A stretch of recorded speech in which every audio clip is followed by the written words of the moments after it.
Hi folks, welcome to my Pit Retro Journal. Today I'm going to do something different. I'm going to actually do a game review. I usually don't do walkthroughs of games or game reviews, but I decided, hey, you know, the game Vroom, which was written for the QL back in 1986 by Daniel McCree, and then later on ported to other platforms, Atari and eventually the Amiga in 1991. Well, it's a game shared between two of my favorite computers, so I thought, let's do a review on it. And so in this review, I'm going to kind of look at three categories. Distribution, how the game was distributed, you know, was it copyright stuff, copy protection, I should say, you know, was there things that sort of hindered use of it. And the second category is going to be features, what kind of features did the game have, and then the third category is going to be just gameplay, how did it play. And the first two categories have subcategories, so the distribution is going to have 2 parts, 10 points each, and features are going to have 3 parts, 10 points each for the first 50 points, and then gameplay will just be an all or nothing. I'm not going to subdivide it into, you know, speed and graphics and sound. It'll just be like how much do you enjoy playing the game. So let's get started. So distribution, you know, how was the game distributed back in the 80s? And on the Amiga, it was distributed. I don't know if it was copy protected, but it didn't have a hardware any hardware aspect to it. It was just a floppy, so that was pretty good. These were pretty standard floppies, and that was very handy. The one strike I would give it is that Amiga floppies are weird. You can't even to this day put an Amiga floppy disk into a regular floppy drive. You need to have a special board for it, so that's the one negative. On the QL, however, micro drives, these miniature 8-track tapes, they were unique to the QL. Now the Spectrum also had them, but they weren't even compatible formatting wise between the two, so it was even as bad as that. So for the first score, I'm going to give, again, I'm going to use a 10-point scale, but I'll use the sort of A through F as well. I'm going to give the Amiga an A, but not an A+. So I'm going to give it 9 out of 10 because it had floppies, but the floppy disk was a little weird. On the QL, I'm going to give it a failing grade. These are just kind of odd. Again, not a 0. I'm going to give it a 5 out of 10 because, hey, it did work. All right, the next category is portability. How portable was it to have this game? And again, of course, these floppies are very portable. You can put them in your shirt pocket or a bag. But again, we're talking about kids playing this. So I guess, to be fair, kids didn't have shirt pockets. I didn't. And they were wearing shorts or jeans. So yeah, it's a little bit of a hindrance. Whereas the QLs, say what you want about these, but this is basically the size of a modern USB stick or an SD card. A little fatter, but just as, you know, just as solid. In fact, if you look at, we've got an SD card here that's in a protector, and I mean, they're almost the same size. And you could definitely put this in your pocket and not worry about breaking it. So, all right, for the Amiga, I'm going to give it a B, 8 out of 10 for portability. And I'm going to give the QL a 10 out of 10 because this is about as portable as you can get. So after the first category, the first round, we have the Amiga at 17 out of 10 and the QL falling behind already at 15 out of 10. So let's go on to the next category, which is features. The first feature that I'm going to look at is controllers. Both the Amiga and the QL could use an Atari style joystick like this, and obviously they could use their keyboards. The Amiga could also use a mouse for its control. The QL didn't have a mouse built into it. Now it did have, you could have mouse, both a serial and GUI ICE had a mouse, but the game wouldn't have been able to use it. So that's a negative. All right. So for the for the Amiga, I'm going to give it, I'm going to give it an A, but again, not an A+, because of all the options, you know, back in the 90s, they already had Sega gamepad controllers where you could, let me show you one. You know, like one of these. And so, again, obviously the Amiga, you could put some joystick on it, but you might have had all the buttons that would work on those. So I'm going to give it a 9 out of 10, an A. And the QL, well, it didn't have a joystick or a mouse, so I'll give it an 8 out of 10. The next part is going to be about configurations. And for that, I'm going to rearrange the screen so that we can get a better look at it. So let me come back to that. All right, I'm here with the Amiga. I've got its splash screen going. Let's see, I think if you click boom, you stop the you stop the intro and you go to its menu option. Notice that the lights aren't coming on because I had this open because I put this game on the SD card, and right now I have to open the Amiga to get to the SD card. It should come up in a second. There it is. All right, so for configuration, we have yeah, it's actually pretty nice. So you got so I'm using the mouse right now, and you can choose train, demo, racing, arcade. Let's do train. You can use, yeah, I'm going to just do one. Joystick, automatic, and do one lap. You can do, oh, so you can do communication. That's pretty cool. And then, yeah. So, yeah, it has a pretty good configuration menu. But let's go check out the QLs. That's the splash screen. Oh, that's too loud. I turned off the sound by hitting the enter key. So for configuration on the QL, there's really nothing. It just has sound on or off. So I'm going to give the Amiga, which had a lot of nice configuration features, an A. But I'm going to give it a 9 out of 10, not an A+, because it would have been nice to choose a different car. In the QL, I mean, you can turn the sound off and on, I guess, but other than that, so I'm going to give it a D, a 6 out of 10. Moving on to the next category, which is instructions and an introduction. As you saw with both the Amiga and the QL Vroom, there's a little bit of an introduction with music. It's not great. And then as far as instructions go, the Amiga has none, and the QL has sort of a very simple, rudimentary, cursor keys that tells you what it does. But there's nothing that tells you what the goal of the game is. The Amiga's intro is a little nicer, so I'm going to give both of them a C, a 7 out of 10 for that, because it just wasn't great. So after 2 full categories, we now have a sum total of the Amiga leading a total of 42 points out of 50, and the QL falling further behind at 36 points out of 50.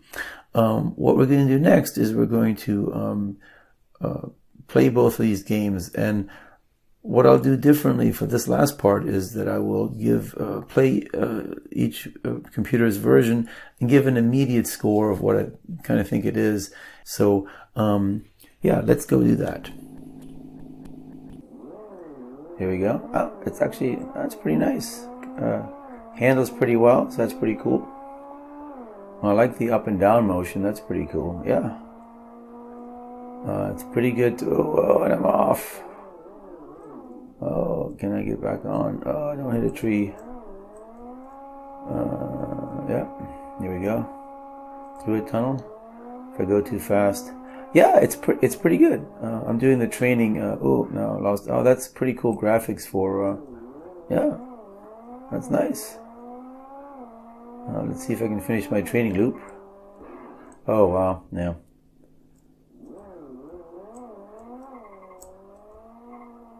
Stay on the course.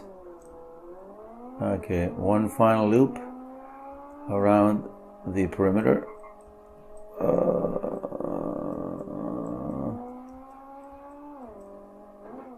Oh, wow. So I have to give credit to the being off the course. Oh. Yeah, almost at the finish line. So let's just go all the way through it. Maybe I should take a car out. Nope. And here we go. Grandstands. Yeah, so I will say the game actually played pretty well. Good graphics, good controls, good visuals. Yeah, if I had to give it a score, I wouldn't give it an A+, and maybe not even an A-, because I've seen better on the Amiga. Probably give it 43 out of 50, which is sort of a solid B+. Yeah, I think that's a good score. All right, let's go see what the QL has. Okay, we're at the start screen for the QL's version of Vroom. And, yep, about to start, so let's see what it is. There we go. Again, this was written 5 years before the Amiga version, and you know, and the QL obviously has limited graphics. So, oops, but you know, it's still kind of cool in terms of what it was able to accomplish, given the limited hardware. 128K of RAM. It was an 8-bit data bus, and no sound, just a beeper speaker. And obviously not as beautiful as the Amiga's version, but you know, it's still playable, and doesn't have a parallax effect, but it does have scrolling graphics, so that's kind of cool. Oh, gotta watch my speed. Ah, I can't seem to be passing anybody just right. Following the course map though, here we go. Slow down for the turn. Okay, so I can handle the turns, but I can't handle the cars. I haven't been able to pass one yet without. So I'm just hitting the forward stick, making it go faster. Let's see if I can just pass somebody. No. Well, I can pass them on the grass, but it's a straightaway. Yes, finally passed somebody. All right, and it's gonna turn to the left. Lose all your speed that way. Here we go. Come on.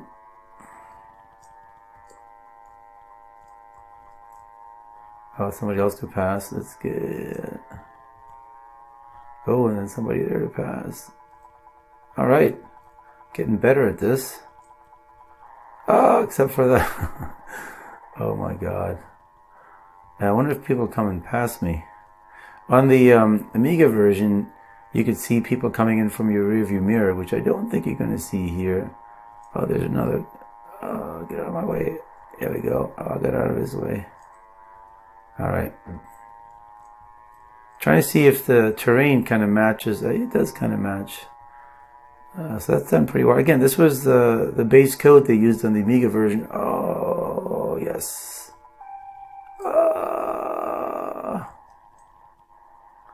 It's getting busier, though. That's pretty cool. So this is fun.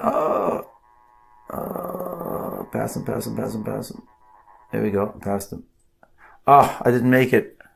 So close. But that was fun. I have to say that it's gonna play this song. Yeah, I'm gonna. It's fun. I mean, obviously, it doesn't come close to the Amiga version. The Amiga has beautiful graphics and it really takes you on a roller coaster ride. But you know, for 6 years earlier, and again, this is what I don't know is will Vroom. What I remember with the Amiga is when I had the Amiga 1000 for a year, is it didn't have that kind of graphics. It was a bit more. It's still more color, but more primitive. So would Vroom run the same way on the Amiga 1000? So my viewers could tell me that. But I'm going to compare the Vroom version on an Amiga 600 with the Vroom version on the QL. The machines are 7 years apart. The games are 5 years apart. So that's where we are. It was fun. You know, I gave the Amiga a B plus 43. I think for the QL, I want to give it a C, a C minus a 35. But I still think that there were, you know, the cars were kind of flickering. So, I mean, if we're comparing it with regard to, you know, the kind of game that was implemented on a QL, yeah, it's going to get an A. But again, we're comparing these two games regardless of hardware. So I'm going to give it a D. Let's give it like a 33, a solid D out of 50 for the game. So it was a good effort. And again, I'm not grading it on how well it was implemented on the QL. I'm just grading it overall compared to the Amiga. And I think 33 out of 50 seems a fair score. That brings our overall final total the Amiga ends up with 85 points, and the QL ends up with 69 points. So just under a C minus, and the Amiga gets a solid B for the game. Again, if I'm using the A through F grading scheme. But Vroom got its start on the QL, and it was ported to the Atari and then the Amiga. And yeah, I think they're fun games. And just the fact that, you know, you have a playable game, pretty decent graphics considering the lack of hardware that the QL has. You know, if you look at the original pole position, which this was based on, the QL actually is a bit closer to it than the Amiga, but then again, this was a 1982 Atari video game console. You know, their actual big consoles that they had coin operated, and so Vroom on the QL actually more closely matches that. Even though I think the 82 Atari version is still better than the QL version, but again, the Amiga's 1991 implementation is beautiful, and I haven't even looked at newer versions of that, because I know there's a multi-view version. So that's my comparison to Vroom for the two machines. I hope you enjoyed this kind of content. Let me know if you want to see me do more. Obviously, I'm sort of stuck on the QL, the Amiga, the ZX81, machines I grew up with. I also branched out to the Spectrum. I don't own an Atari. Somebody wants to send me an Atari ST, feel free to do so, and I'll start reviewing Atari stuff. I will say that you have to be a QL enthusiast to really enjoy the QL game. I'm sure that Amiga, there's lots of Amiga fanatics out there. And by fanatics, I mean that endearingly. They're fans of the Amiga that would not consider ever playing the Vroom game on the QL. Yeah, I would. I enjoyed both of them. All right, so I'm going to end here. Thanks for joining me, and I'll see you next time. Hey, can I borrow the stapler? Oh yeah, here you go, honey. What are you working on? I'm going to do a game review comparing a game that's on both the QL and the Amiga. Yeah. Is that the game there? Yeah, that's the Vroom game. I had you play it on the Amiga, do you remember? This looks a little different, though. Maybe a bit more primitive. Yeah, it's definitely a bit more primitive, but it's nice to play that. You want to play it? You know, I'm good for now, but can I borrow the joystick? Oh yeah, I'm not using it right now. Here, go for it. Enjoy. Thanks. Yeah. All right. Hey, what are you going to do with the joystick? Honey? Are you going to go play the Amiga game right now? Honey?